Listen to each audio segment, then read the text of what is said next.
Our aim as a ministry is to commence registration within the month of March. I think I can now move the target from fast for you people to breathe.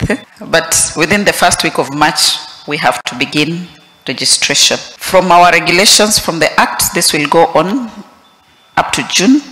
And thereafter, we intend to begin payments or contributions at the rate of 2.75% with a minimum of 300. And our hope then is that access to these benefits shall begin from the 1st of July. Recognizing this phenomenal return on investment, the Social Health Insurance Act emphasizes the primary care network as the first point of contact within our healthcare system, and that we are looking forward to having preventative, promotive approach in every aspect that we go through. There is definitely a period between when we dysfunctional NHIF and when the SHI takes place. Definitely there is a window, there's a period. And during that time, if we don't manage it well, definitely there will be a lot of people who will be stranded because we have not told our patients to stop getting ill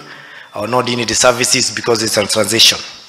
And therefore we need to manage it in such a way that we ensure that services continue being delivered.